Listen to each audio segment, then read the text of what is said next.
Plus, updated ka na ba? Para matapos na raw, Marian, Ding Dong nagsalita na kumakalat na may anak kay Lindsay. Kapuso D-Day kahapon at talaga namang ipinakita ng GMA na si Ding Dong Dantes pa rin ang nag-iisa nilang primetime king o Kapuso King sa bonggang exposure na ibinigay sa aktor para sa muling pagpirma nito ng kontrata sa Kapuso Network.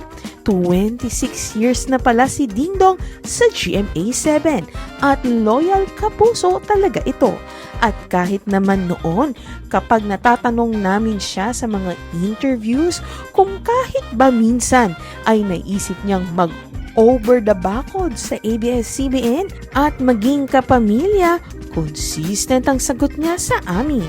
Sa GMA7 na siya tatanda dahil ito ang kapuso at kapamilya niya na nagbigay sa kanya ng malaking break sa showbiz at hanggang ngayon ay patuloy na nagtitiwala sa kanyang kakayahan. Bukod nga sa bonggang contract signing ni Ding Dong na dinaluhan at siniksikan ng mga kapuso executives sa pangunguna ni Mr. Felipe Gozon, retired GMA Network CEO.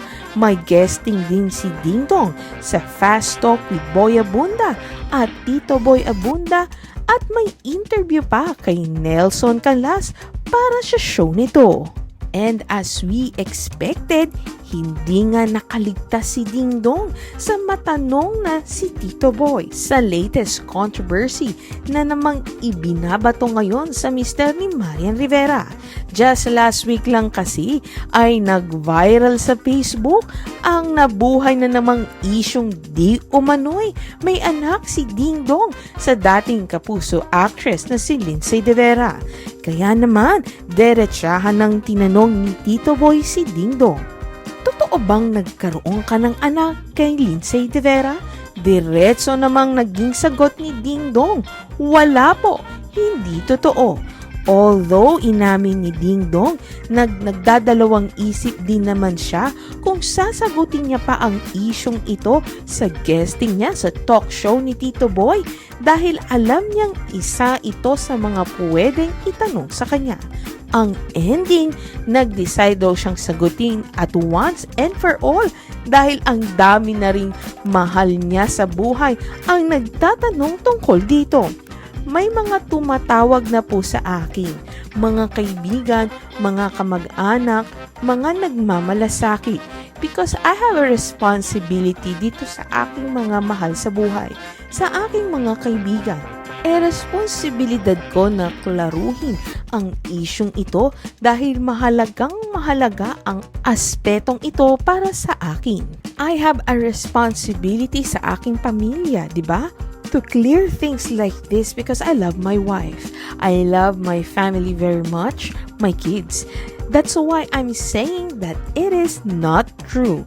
So for once and for all, I'm clarifying na hindi po siya totoo. Dire-diretsong pahayag ng mister ni Marian Rivera. Wala na raw siyang idea sa motibo ng muling pagbuhay ng issue at ayaw naman niyang mag-assume na dahil ito sa pagka-blockbuster ng Rewind movie nila ni Marian at gusto siyang ibagsak. So at least, straight from the horse's mouth, guwapong horse naman si Papa D. Diyos, wala rong anak si Ding Dong Dantes kay Lindsay De Vera.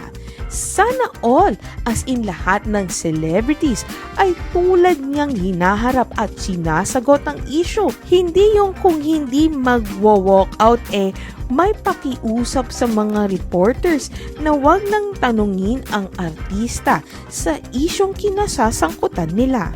Kudos sa aming kumparing Double D.